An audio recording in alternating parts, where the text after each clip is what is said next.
episode 9. How did we get to episode 9 so quickly? Who knows?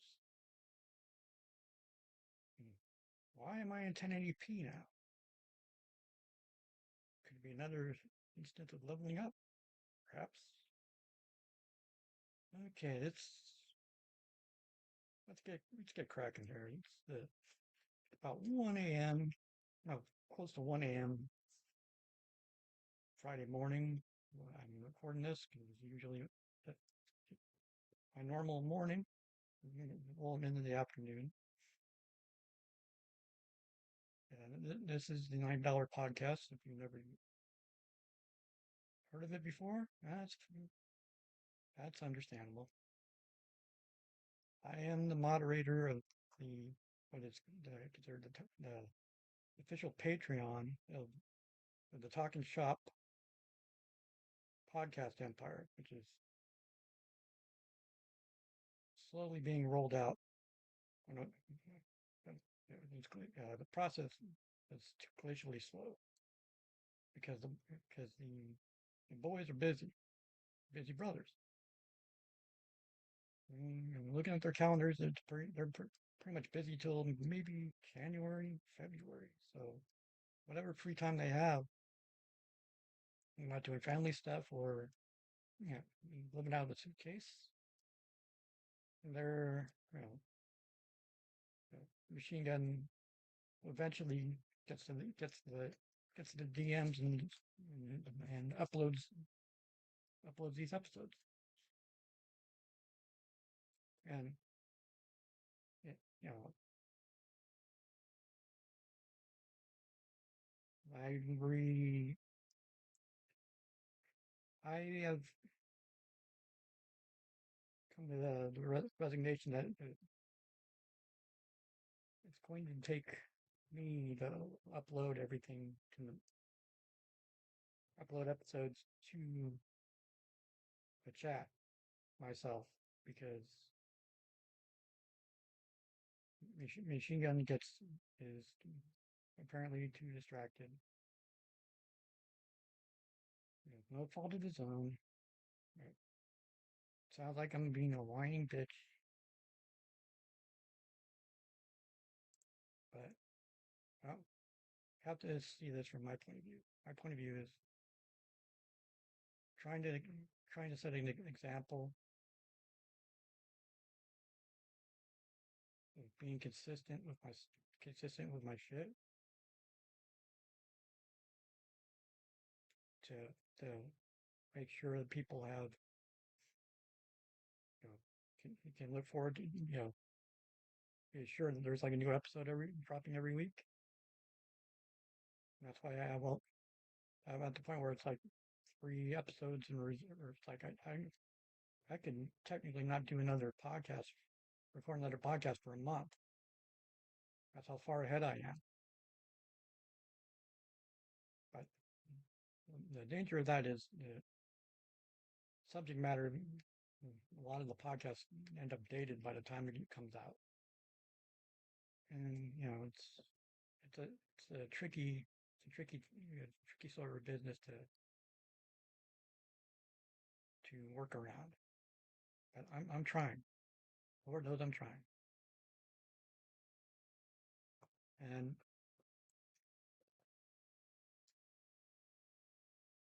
what to talk about? What they're going to talk about? The realization that in the next 6 months, uh, Tanahashi, Cena, and now Uncle Allen will all have retired within in the next 6 months. That's it's a big hole. It's a big, that's a lot. It's a lot to think about. Like 3 great careers, three, genre-defining careers, 3 Hall of Fame careers, ending at the same time, or more or less the same time.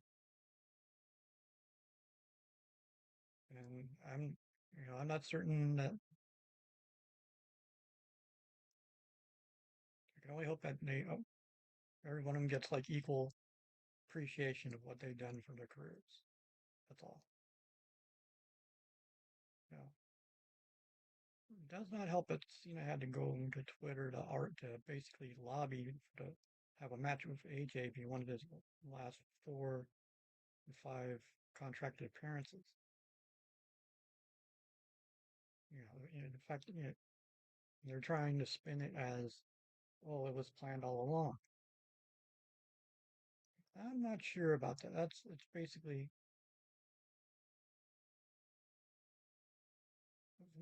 the literal, pretty much shit show the past couple of months, past 2, 3 months in Connecticut land.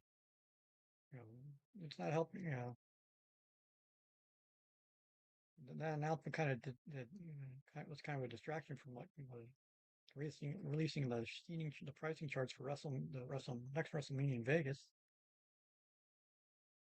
where it's like nosebleed seats for 2 days. It's like $850.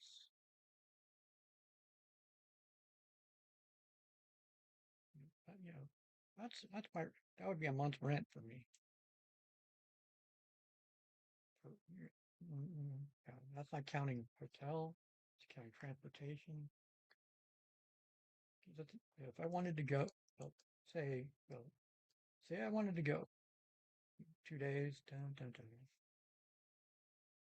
resorts in Vegas, and the resort I paid the resort fees, rental car, flights to and from. The flight would be the cheapest because I'm only like an hour flight, no, 50-minute flight from San Diego. It's like a hop, skip, and jump. But that would average out to more or less $1,500, $1,600 just for that. That's not counting merch. That's not counting food or drink. It's like do I? That's it's about 2 months rent for me. That's for nosebleeds. And just imagine how much you know you're charging 75 grand for front row 2 nights. What middle American family is going to have that money in reserve for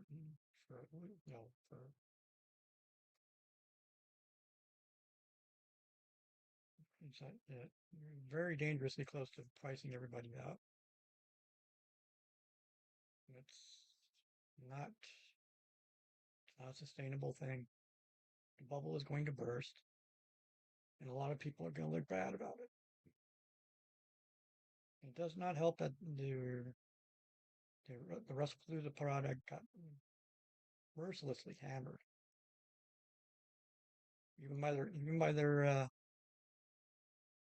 new broadcast partners, ESPN. They were, you know, for some reason they thought they would be treated with kid gloves because they're part of the ESPN family now. No, but, no, I respect them. They treated them like, like a actual sports entity. It's like, warts and all. No glad handing, no like, no fawning all over them or anything. It's interesting to see. You got AEW having the latest Dynamite was sort of like a reset after the chaos that was all out. Basically, it's like, okay, let's set up set up new stories, set up new things. Unveiling the women's tag team titles. It's an interesting, it's been months in coming. It's been months in coming, but it'd be interesting to see how they are going to go about picking tag teams because they have so many options to go for. There's actually talent like on the indies that they could bring in to do this. There's going to be there will be a women's tag team tournament coming out of this. They got to run it concurrently with the Continental Classic. I might have a danger of alienating the casuals. You're running two tournaments at the same time, so we'll have to wait and see on that one. And it's like earlier tonight, I saw CMLL, who's been apparently having a hell of a year.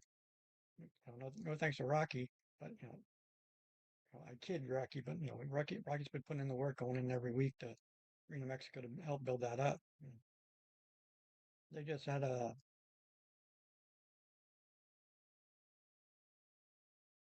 card that was sponsored by the newest Pokemon game. They had Pokemon integration throughout the entire thing. Luchadors wearing like Pokemon inspired masks. The set was dressed up, like a Pokemon gym. They went all out on it, and and the crowd was rabid. Mind you, wasn't able to check the whole card. I saw the main event, Mystico, Mystico Mascara Dorada and Titan. It's Volador Jr., the Hechicero, and Barbario Cabanero.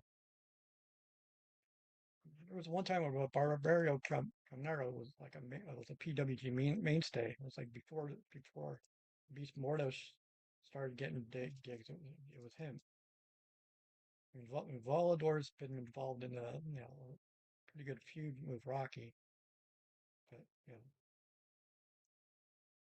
and from what I understand, I just hear reports about it, but watching it, because it's been years since I've actually seen CMLL. Because last time when CMLL was last hot was like what the days of Shocker.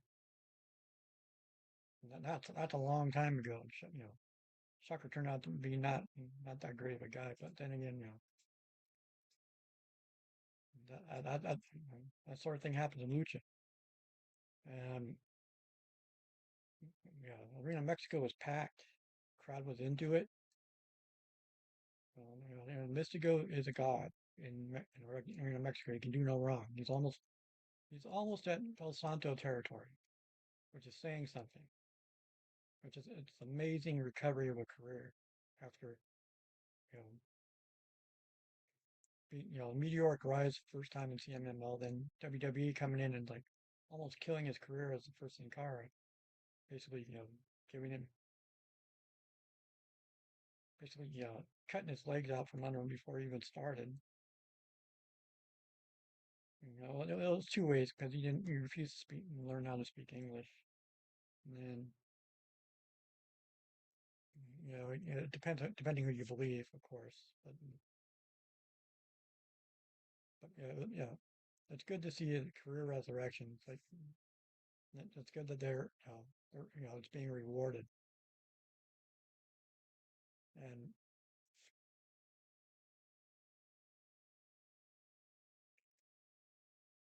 it's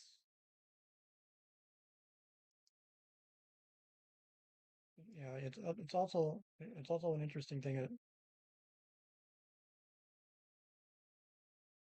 It's like both Finn and Uncle Alan, Ferg and Uncle Alan have both come out in a couple with interviews and with the Japanese media that they want to they would really like to face Tanahashi before he retired. It just so happens that WWE has a super show in Japan in a couple of months. Could this be a situation where it's like another Liger NXT situation where Tanahashi agrees to agrees to one time appearance? You figure Tanahashi's gonna be like a one time appearance. The dream match has always seen Tanahashi seen it. You know, yeah, that's all. It's one of the great what if matches. and it's a shame it's never it probably will never happen. And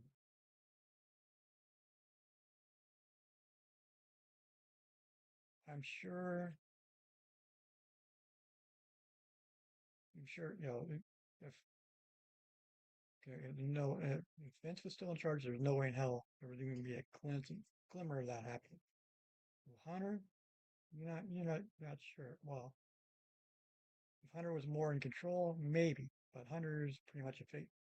You know, it's pretty much become Dana White. He doesn't really have his decision-making powers have been basically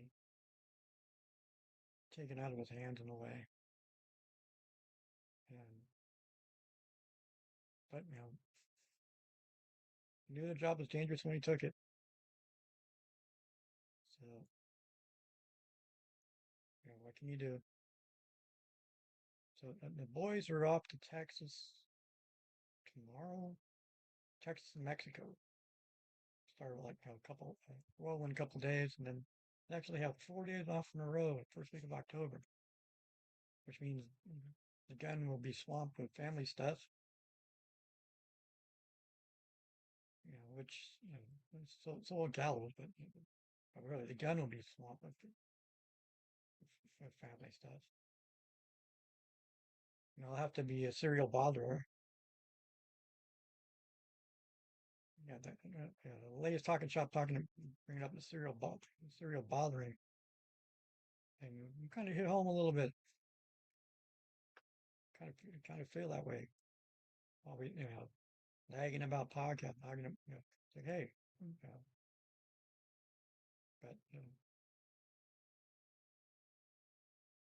but squeaky wheel and all that shit. I'm sure.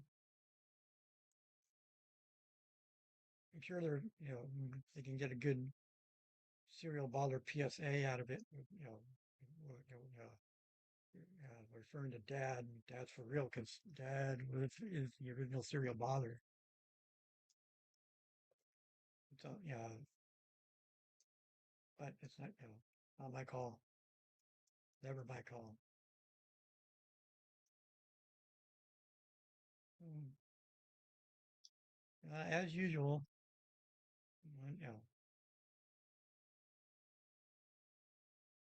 trying,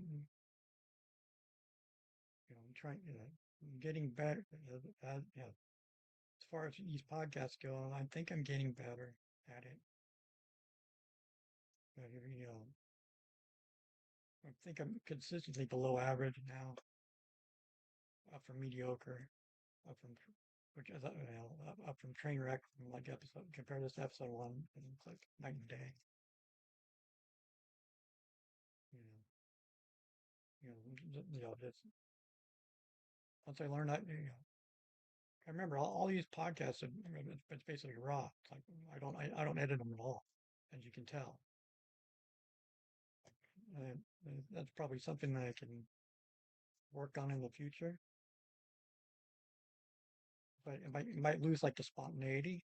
So it's like, you don't want it to be too polished because it doesn't seem you know doesn't seem legit to me. It's like you can tell it's like some podcasts I like edited to hell. Too much, it's like okay, I tend to think like warts and all is more of a real thing. Yeah, it's just not the part where it's to the point where it's not too embarrassing looking back at it, and like not obsessing over stammering like I am, like I currently am. But it's again a learning process.